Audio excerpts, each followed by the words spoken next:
오늘 로드맵은 과연 어떻게 꾸려갈지 더 궁금해집니다. 오늘 이 진격 시리즈 히든 차트로 만나봤고요. 이제 본격적으로 오늘의 주제, 진격의 거인과 관련한 빅데이터 로드맵을 살펴보겠습니다. 네, 일본 나오고요. 트위터, 장벽, 캐릭터, 옐런 예거, 그리고 망원, 애니메이션, 만화, 원작 나오는데요. 진격의 거인 애니메이션이 인기를 끌면서 그 원작의 만화까지도 큰 인기를 끌고 있는데 사실 일본에서 이 진격의 거인은 일본에서 이미 주요 만화상을 받았을 뿐 아니라 이 시리즈의 누적 규모가 무려 2,500만 권을 달한다고 합니다. 대단하죠. 특히나 만화는 그 시장에서 머물지 또 다른 장르로도 파생될 수가 있잖아요. 네, 맞습니다. 그 만화의 파워를 다시 실감케 한 게 바로 얼마 전에 아까 말씀드렸던 설국 열차입니다. 사실 설국 열차조차도 만화를 원작으로 했거든요. 프랑스 작가 벤자민 르그랑의 원작 만화를 영화했는데 이건 좀 많이 아시는 사실일 거예요. 그 여자분들이 또 알만한 건 노담의 칸타빌레라고 해서 주인공이 이제 클래식 그 교향악단 이야기를 드렸는데 이게 애니메이션으로 그려지고 그다음에 실사로 드라마까지 나와서 전 세계적으로 인기를 끌었어요. 그다음에 영화도 나왔고 실제로 우에노 주리가 대박의 정말 글로벌 스타를 만들었죠. 그렇죠. 네. 이 드라마 덕분에 스타가 됐는데 우리나라에는 베토벤 바이러스라고 이런 비슷한 비슷한 드라마가 나왔는데 이걸 보고 표절이다 이런 논란까지 일어날 정도였어요. 사실 이 애니메이션의 힘이 뭐냐면 언어와 문화의 장벽을 뛰어넘는데 가장 좋은 방법이라는 거죠. 애니메이션이요. 일본 애니메이션 보시면요. 주인공들이 노란색, 초록색, 파란색 머리들이 가득해요. 이게 일본 사람이라는 느낌이 안 들고 굉장히 다국적으로 느껴지죠. 특히 원피스라는 만화 혹시 보신 적 있을지 모르겠는데. 아닌가요? 네. 그게 프랑스에도 굉장히 출판해서 인기를 끌고 있는데 사실 일본이 원작이에요. 그것도 일본 거예요? 네, 만화풍이 워낙에 좀 유럽 스타일이어서 사람들이 국적을 모르는 거죠. 그래서 더빙을 하거나 뭐 번역을 하면 이게 어느 나라 제품인지도 모를 정도로 전 세계 파급력이 굉장히 클 수 있다는 거. 그리고 우리가 어릴 때 봤던 만화 중에 축구왕 슛돌이라고. 네. 그 혹시 독수리 슛 하는 거 있잖아요. 네네. 그럼요. 근데 알고 보니까 그 슛돌이가 한국 사람이 아니더라고요. 그거에 한국 거 아니에요? 충격받는 저는 여태까지 사람들이 지금까지 많아요. 한국 건 줄 알았는데. 저도 오늘 네, 리허설을 네. 하면서 알았던 건데 한국 국가대표인 줄 알았던 슛돌이가 알고 네. 보니까 일본 선수였다라는 충격적인 얘기도 들립니다. 저희 세대가 진짜 피구왕 통키나 그 슛돌이 만화 보고 자란 세대인데 그 슛돌이가 한국 사람이 아니라는 거 여러분들도 지금 오늘 깜짝 놀라셨을 것 같고요. 만화 시장이 아무래도 좀 일본이 좀 강하잖아요. 그렇죠. 일본은 디지털 만화 매출이요. 2005년에 34억 엔에서 2008년에 356억 엔으로 급증을 합니다.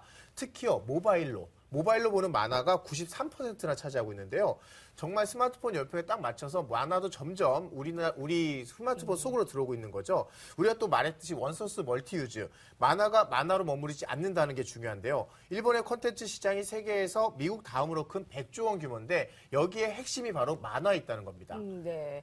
아까 또 일본 만화 시장 얘기하다 보니까 세일러문이나 짱구도 알고 보니까 일본이었다. 우리가 재밌게 본 만화들이 알고 보면 일본 만화여서 배신감 들었다 하는 맞습니다. 이번에 일본의 일본의 아베 총리가 쿨 프로젝트 여러 가지 하는데 국가 강인화 계획이라는 게 있어요. 2020년 도쿄 올림픽 앞두고 여러 가지 하고 있는데 그중에 핵심 사업도 하나가 정말 좋은 거를 더 잘해가는 건데 거기에 디지털 만화 분야가 있고요. 여러 가지 신칸센을 2배로 빠르게 가겠다. 이런 거가 바로 그중에 핵심 사업 중에 하나죠. 일본 시장이 가장 큰 줄 알았는데 또 세계에서 미국이 또 어마어마한 규모를 가지고 있잖아요. 네, 맞습니다. 미국은 워낙에 지금 앞서 이제 디지털 만화 쪽 얘기하셨는데 미국은 아직까지는 실제로 이 단행본 있죠. 그래서 커믹북이라는 거요. 그쪽 시장이 워낙 아직은 큰데 실제로 보면 미국도 원소스 멀티주제 대표적인 사례가 바로 미국이라고 보셔야 되겠습니다. 살짝 그 규모로만 봤을 때는요 3조 3천억 시장이거든요. 그러니까 엄청나 크다라고 할 수 있고요.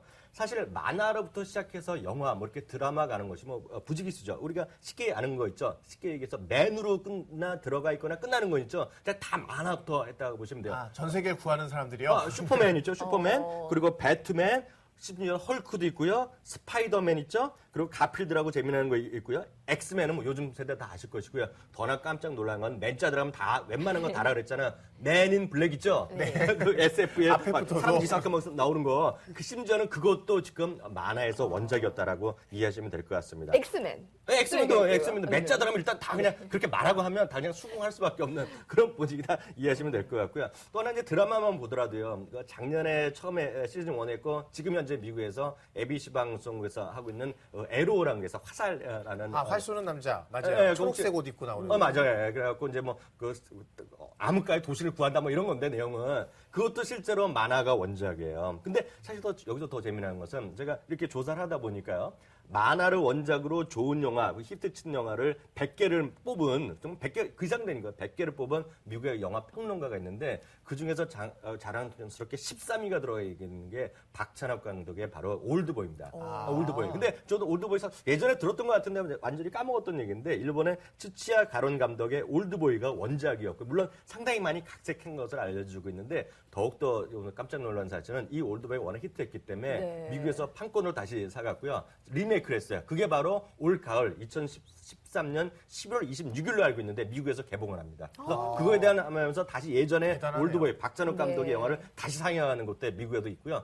박찬욱 감독 뭐 대단한 한국의 대표적인 감독이죠. 와, 그렇군요. 재밌네요. 그런데 오늘 우리가 토크의 문을 여는 이 진격의 거인도 그러면 분명히 영화화될 가능성이 굉장히 크겠네요. 저도 들은 것 같은데요. 뭐 당연하죠. 그 벌써 이게 아까 얘기했죠. 2005년 8년부터 나왔는데 2011년에 벌써 판권은 이미 팔렸어요. 아, 맞아요. 네, 네. 그때 뭐 감독이 예전에 그 데스노트 만든 감독이 만든다고 들었는데 그거 맞나요? 아, 데스노트 아니면 약간 다른 영화인데요. 고백인가 하는 영화일 거예요. 제가 정확히 기억이 안 나는데 제가 일본 기사를 찾은 건데 그걸 만들려고 오래 했는데 뭔가 그 안에 내부적으로 문제가 있었던 모양이에요. 그래서 제작사랑 그래갖고 이게 그 사람은 하차하고요. 내년에 다시 찍어갖고 아마 내년 하반기나 그 후에 찍는다고. 내년에는 얘기했는데. 영화로도 만들 수 근데 문제는 있군요. 이제 CG의 기술력이 중요한 거죠. 왜냐하면 그게 보시면 조그만 사람이랑 이게 보면 60m짜리 거인 80m짜리 100m짜리 나오거든요. 그러니까 그게 뭐 실사를 잘 찍어야 되고 뭐 그럴듯하게 만들어야 되잖아요. 그러니까 그 기술력이 어렵겠죠. 어렵죠. 네. 그 대표적인 게 반지 회장을 다들 보셨잖아요. 네네. 사실 그게 몇 년에 차온 소설, 이건 소설인데요. 1954년에서 2년 동안 연재했던 소설이고요. 존 톨킨이라는 영국 사람의 뭐 영문학 교수이자 소설가인데 이 사람이 쓴 원작인데 이미 20년 전에 판권을 샀던 거예요. 제작자가. 근데 하려니까 기술이 안 따라오는 거죠. 그게 3천만, 수천만 명의 그 외계인의 그 예전 사람 막 찍어야 되잖아요. 네. 기술이 없어서 하다가 이제 만든 건데 네. 1억 달러 투자해서 90억 달러 1편으로도 벌어들였거든요. 예. 심지어는 그 지역 가보시는 분 계시겠지만 뉴질랜드의 북섬에 사람들 잘 안 사는 동네인데 그 완전 관광 단지가 됐어요. 그래갖고 미국 사람이나 뭐 영국 사람, 뭐 유럽 사람들이요, 20일짜리 투어를 갑니다. 바로 이거 반지의장 촬영지 네. 이렇게 돌아다니는 거로요. 근데 20년 기다린 보람이 있네요. 기다린 네. 거는 그러니까요. 있었죠. 사실 뭐 20년 전에 미리 사서 기술력이 될 때까지 기다려서 무려 100배 장사를 한 건데 그렇죠. 아니, 굉장히 좋은 사례긴 한데 사실 판권만 산다고 돈 버는 건 아닙니다. 그거 실제로 이제 워너브라더스의 자회사인 뉴라인 프로덕션이요. 반지의 제왕을 이제 모티브로 해서 도박 게임을 만들었어요. 나름 판권을 사서 만들었는데 이걸 왜 도박 게임 같은 거 만드냐 해서 원작자인 톨킨의 유족들이 소송을 해서 무려 뺏긴 돈이 866억 원이나 물어졌습니다. 게임은 어떻게 팔긴 팔았나요? 게임도 판매 금지됐어요. 금지되고요. 안 좋은 사례가 또 있긴 하네요. 그런데 뭐 원작의 위력은 늘 대단한 것 같은데 그러면 한국의 우리나라의 만화 시장은 어떤 수준인가요? 작년에 국내 만화시장 규모를 따져봤더니요. 7,150억 원 수준입니다. 근데 2011년 7,500억 원에서 2012년에 7,300억으로 줄었고요. 조금씩 줄고 있잖아요. 그런 가운데 주목할 것이 웹툰 시장이에요. 요즘엔 뭐 다 네이버 웹툰, 다음 웹툰 가서 미생이라든지 조속 만화 이렇게 보거든요. 네네. 그래서 KT 경제경영연구소가 한번 분석해봤더니요. 현재는 지금 14% 정도의 1,000억 원 규모인데 이게 2015년 가면 무려 3배인 3,000억 원 규모로 성장할 것으로 예상하고 있습니다. 그러니까 말씀하신 대로 아까 그 얘기에 제가 말씀하신 것 중에 특이한 게 일본 사람들은 90%가 모바일로 만화 본다 그랬잖아요. 네. 우리나라도 이제 요즘 지하철 타 보면 예전에 보면 그 고스톱 하던 사람들이 이제 모두에 마블 하다가 요즘 보면 젊은 사람들이 웹툰 대부분이 보내 막 그런 쪽 얘기 같은데 맞아요. 하나씩은 사실상 미국은 아직 그것까지는 발달이 안 됐는데 미국 사람들 눈에 띈 거죠. 야, 저 한국 애들, 일본 애들이 다 이거 보고 일본이 그렇게 간다니까 미국이 이제 조금 초기 단계예요. 네. 모바일 쪽으로 이제 만화 보는 게 초기 단계에 머물러 있지만 미국도 엄청 커질 겁니다. 그 시장이. 이 시장의 성장성이 굉장히 커질 수 있다라는 가능성이 있다라는 거네요. 자, 오늘 한국 웹툰의 저 글로벌 시장 도약까지 함께 기대를 해보면서 다시 진격의 거인 이야기로 돌아가 볼게요. 진격의 거인에 대한 여러 가지 방향의 해석들이 나오고 있어요. 특히 이 거인의 존재에 대해서 무섭게 성장하는 중국을 겨냥한 것이다. 뭐 이런 얘기도 있고요. 해석이 정말 다양한데 두 분은 어떻게 해석하고 있어요? 사실 누구에게나 두려운 거인이라는 존재가 있습니다. 사실 그 형태는 좀 다르겠지만 예를 들면 골목 상인들한테는 무작정 막 자꾸만 골목으로 들어오는 대기업의 프랜차이즈 매장이 거인처럼 보일 거고요. 뭐 설국열차 영화에서는 꼬리칸에 있는 사람들이 이 열차 자체가 거대한 거인일 거예요. 근데 사실 우리한테는 거인처럼 보이는 미국에게도 두려운 존재가 있습니다. 오바마에게 두려운 거인은 바로 삼성전자가 아닐까 싶어요. 삼성전자가 두렵다고요. 네. 얼마 전에 유기찬 애플하고 기자의 해석인 거죠. 그렇죠. 네. 저만의 해석인데 네. 얼마 전에 애플하고 삼성전자가 특허 소송 붙었는데 네. 둘 다 침해했다는 변론이 났어요. 근데 미국에는 이런 경우에 특허 침해한 제품은 미국으로 못 가져오게 하는 이런 게 있거든요. 그래서 둘 다 못 가져오게 했는데 여기서 오바마 대통령이 거부권을 딱 행사해서 애플 건 들어와도 돼? 삼성만 들어오지 마라고 한 거예요. 그게 뭐냐면 미국 내에서는 애플이 항상 자기 안방 아닙니까? 다 네. 먹던 시장인데 삼성이 무서운 거예요. 후덜덜한 거예요. 네. 그래서 아예 벽 치고 삼성 들어오지 마. 우리끼리 살래라고 무역 장벽을 쳐버린 거죠. 무역 장벽이 바로 영화 속에 나온 그 거대한 장벽 그 아니겠습니까? 거대한 50m, 60m짜리고 말씀 들어보면 그 거인의 그 무섭게 생기고 좀 나쁜 사람도 있고 순해 보이는 거인도 있거든요. 그렇죠. 삼성을 그렇게 얘기하면 안 되고 삼성은 순한 거인이다. 이 정도까지는 해석하는 거다. 그럴 수 무역 있겠네요. 장벽이 50m 장벽이고. 네, 맞습니다. 이게 해석만 들어봐도 참 재밌네요. 그러니까 제가 이게 왜 말씀드리냐면 전 세계 네. 블로거들이 엄청 많아요. 이거 갖고 논쟁하는 사람이 그쵸. 많은데 이유찬 기자 정말 이런 해석 삼성을 거인으로 해석했다는 건 아마 전 세계 처음인 것 같고요. 대단한 건 다시 한번 느꼈고요. 사실상 약간 저는 다르게 생각합니다. 전 진격의 거인은 한 3편 정도 봤을 때 왜 이렇게 보냐. 사실 아까 배경음악 나왔잖아요. 사실 저 보면 흥분됩니다, 요즘도. 그리고 그걸 갖고 CD를 만들어서 듣고 다니는 제 친구도 봤어요. 그만큼 센세이셔널 음악이고 그 만화 영화였는데 저는 딱 보면서 느낀 것이 현실에 대한 두려움이라는 생각을 했어요. 앞서도 말씀드렸잖아요. 지금 거인을 본 사람이 거의 없었어요. 잠시 후에 나가겠지만 이제 바깥에 나가서 조사하는 사람이 있는데 그 사람의 얘기만 들은 거예요. 두려운 거죠. 그게 뭐냐면 현실에 대한 두려움이라는 거죠. 근데 그게 보면 지금 젊은이들이 특히 많이 하는데 왜냐하면 젊은이들이 보면 실업률이 워낙 높죠. 이게 우리나라만이 아닙니다. 일본도 높죠. 홍콩도 높죠. 유럽도 높죠. 유럽에 뭐 40, 50% 되는데 많잖아요. 특히 청년 실업이 심각한데 이러다 보니까 거인에 대한 막연한 두려움이 있는 것이고요. 어느 나라나 그 건국 신화나 고대 실화 보면 거대한 사람들에 대한 거인에 대한 두려움이 뭔가 있는 거죠. 사실 청년 실업률 얘기 나오니까 갑자기 또 생각났는데 어저께 머니투데이 신문에 이런 걸 썼어요. 삼성 있죠. 물론 저도 이제 삼성 들어가고 싶었겠죠. 삼성 공채에 들어가기 위해서요. 네. 표정 있죠. 표정. 면접할 때 표정을 관리하는 것을 약간 돈을 받기 위해서 학원에 가는데 한 번 하고 하는데 40만 원 들어간다는 거예요. 40만 원. 그만큼 취직하기 어려운 거죠. 이 거인에 들어가기 위해서 쉽게 얘기하면. 아니 면접관 앞에서 한 번 씩 웃는 거 그거 코치 받는데 40만 원이나 들어요? 네. 40만 원인데 40만 원이 비싼 것도 아니죠. 왜냐하면 그렇게 해서 성공했다 그러면 대박 나는 거죠. 실제로 보면은요. 네, 누구에게나 거인이 있다. 거인의 존재는 각자에게 다를 수 있는데 아까 이현용 의원께서는 그 막연한 두려움, 청년 실업의 현실에 대한 두려움이 될 수가 있을 텐데 아까 취업 준비생 얘기를 하셨는데 얼마나 하루 일과가 빡빡하냐면요.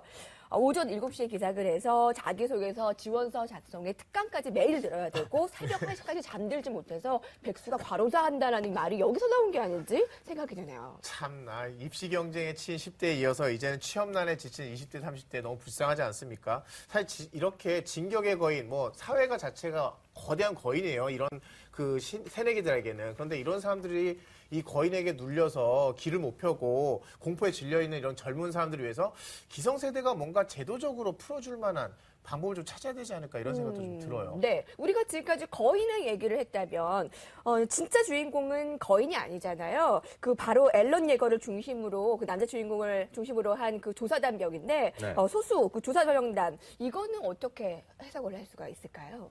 사실은 그 이 거인을 향해서 거인이 누군지 알아보자. 거인하고 싸워보자라고 달려드는 이제 특공대 같은 사람들이 나타나는데요. 이 사람들이 한 300명 돼요. 근데 이 사람들을 뭐라고 전 표현하냐면 창조 경제를 이끄는 벤처 창업가들이다. 이렇게 좀 정의하고 싶어요. 뭐냐면 벽 안은 안쪽으로 갈수록 더 안전해 보이죠. 거긴 바로 대기업 자리예요. 이미 자리 차지하고 있고 여기서 밀려나 있어요. 그러니까 일종의 여기 레드오션 같은 존재고요.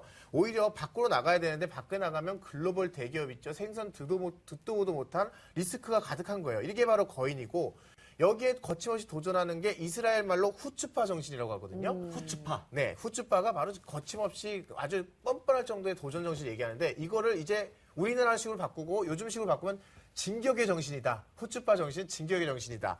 즉 우리나라에서 이제 창조경제 주무부처럼 미래부인데요. 미래부가 사실 이렇게 거인과 맞서 싸우는 이런 후츠파 정신, 진격의 정신을 가진 조사병단을 이끄는 사람들한테 뭔가 지원을 해줘야 되는데 그게 사실은 갖고 싸울 수 있는 약간의 장비를 갖춰주는 거예요. 그런데 갖춰도 여전히 99%는 거인하고 싸우다 죽습니다. 1%만 살아남는데 그 1%가 살아남아서 우리가 벽 밖으로 글로벌 세상으로 나가서 진격할 수 있는 영토를 넓히는 역할을 한다는 거죠.